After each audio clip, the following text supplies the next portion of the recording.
Привет, Арми. Судя по всем новостям, которые мы получили за последние несколько дней, до сих пор трудно поверить, что мы снова становимся свидетелями подобного момента.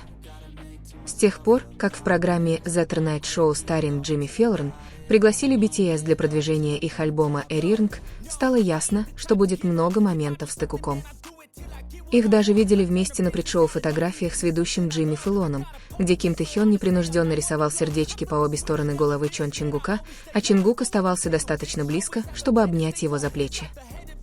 Затем, когда мы увидели отрывки перед трансляцией, стало совершенно очевидно, что счастье Чингука излучалось всякий раз, когда Тэхён делал что-то глупое. Казалось, что среди всех выходок других участников его взгляд был прикован к одному человеку, а его улыбка, когда он увидел Тэхёна, еще больше подчеркивала, что его счастье, похоже, напрямую связано со счастьем Тэхёна. Но даже со всеми этими ожиданиями никто не был по-настоящему готов к тому, что произошло во время трансляции. Хотя мы уже чувствовали, что Тэкук стал более свободен в общении, небольшие моменты, которые возникали, казались невероятными. Когда они сидели вместе, Тэхён несколько раз клал руку на ногу Чингука, прислонялся к нему или смотрел на него, когда тот делал комплимент, особенно когда упоминались его большие круглые глаза. Казалось, Тэхён использовал каждую возможность, чтобы уделить ему больше внимания, не упуская ни единой детали. Близость казалась настолько естественной, настолько постоянной, что каждый взгляд и расстояние между ними, казалось, имели свой собственный смысл. Даже когда их попросили поменяться местами, сославшись на песню Суин, Чингук, у которого были проблемы с микрофоном, все равно смотрел, куда идет Тэхён. И когда он видел, как тот пересаживается на другую сторону дивана, он тут же следовал за ним без колебаний, словно это был рефлекс.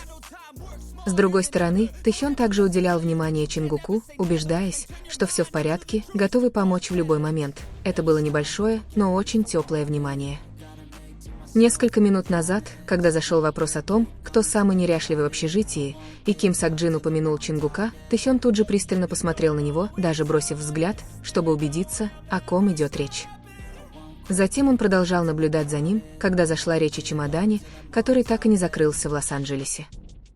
Они посмеялись вместе с остальными, но все еще не могли отвести взгляд.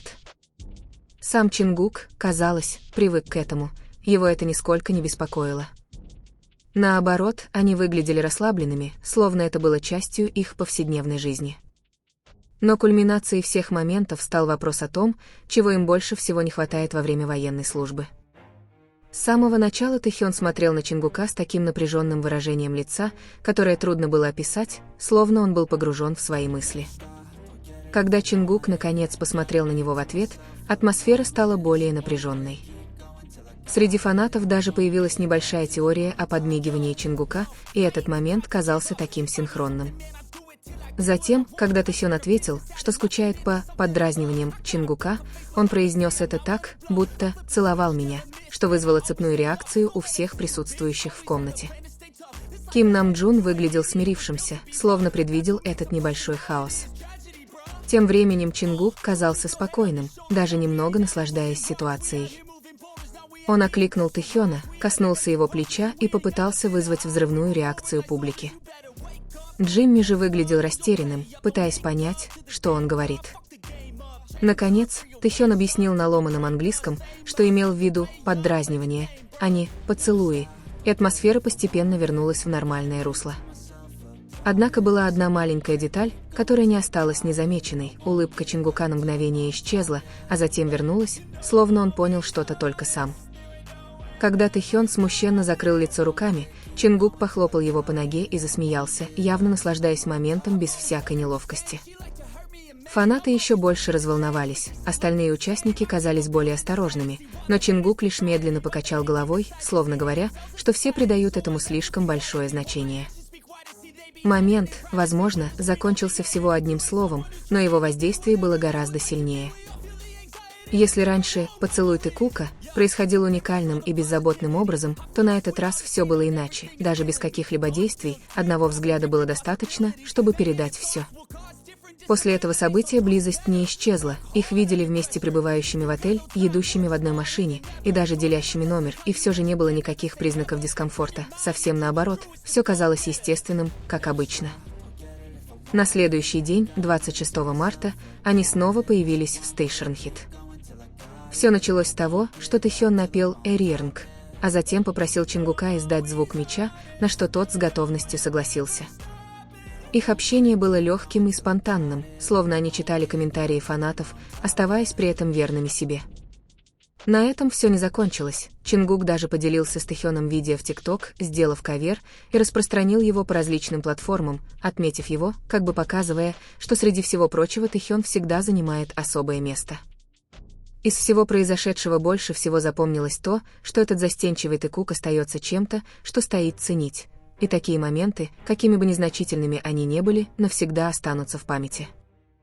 Но если копнуть глубже, все произошедшее казалось продолжением истории, которая никогда по-настоящему не заканчивалась. Она лишь скрывалась за временем, расстоянием и обязательствами, которые им приходилось выполнять. Потому что даже когда не было камер, прожекторов и сцены, их возвращение друг к другу ощущалось так же, как и прежде, неизменным, без неловкости, как будто между ними никогда и не было пропасти. И, возможно, в этом и заключается самое сложное объяснение, ведь по-настоящему крепкие отношения не всегда требуют больших моментов, чтобы быть очевидными. На самом деле, они часто проявляются в маленьких, почти незаметных деталях. Например, как Ким Тэхён инстинктивно ищет Чон Чингука в толпе, или как Чингук машинально корректирует свои шаги, чтобы оставаться рядом с Тэхёном. Простые вещи, которые не являются надуманными, незапланированными, а происходят снова и снова. Со временем фанаты начинают понимать, что эти моменты уже не просто совпадения, не просто фрагменты взаимодействия, которые легко объяснить, а скорее последовательный паттерн, безмолвный язык, который можно понять, только если мы действительно будем внимательны, потому что в каждом их смехе, в каждом взгляде, который они задерживают на секунду дольше, всегда есть что-то более глубокое, чем просто обычное единение.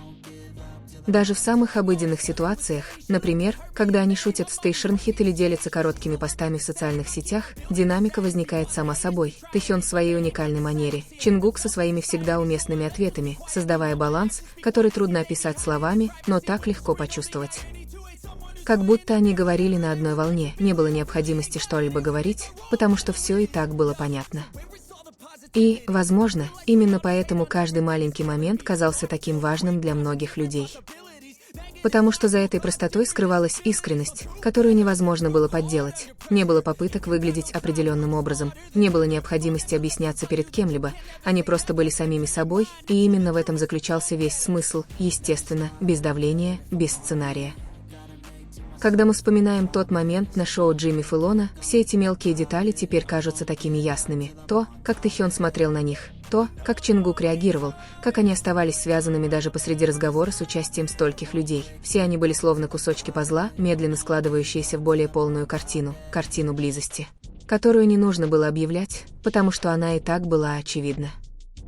И, возможно, в конце концов, дело было не в одном большом моменте, определяющем все, а скорее в серии маленьких моментов, повторяющихся снова и снова, которые постепенно создавали нечто более прочное с течением времени, нечто, что сохранялось, несмотря на меняющиеся обстоятельства, нечто, что ощущалось одинаково даже после стольких событий. Потому что если мы чему-то и можем научиться из всего этого, так это тому, что некоторые отношения не нуждаются в излишнем объяснении, чтобы быть понятыми, их просто нужно увидеть, почувствовать и позволить им развиваться на своих собственных условиях, без внешнего давления, без навязанной интерпретации. И Тэкук, со всеми моментами, которые мы наблюдали, всегда, кажется, возвращается к этой точке, к той точке, где все кажется простым. И именно из-за этой простоты это становится таким значимым, не из-за того, что они так откровенно демонстрируют, а из-за того, что остается, даже когда никто не пытается заглянуть внутрь. В конце концов, возможно, мы никогда не получим по-настоящему окончательного ответа на вопрос, что все это значит для них, и, возможно, нам это и не нужно, потому что иногда самые искренние вещи не нуждаются в определениях, им не нужны ярлыки, они просто существуют и продолжают существовать.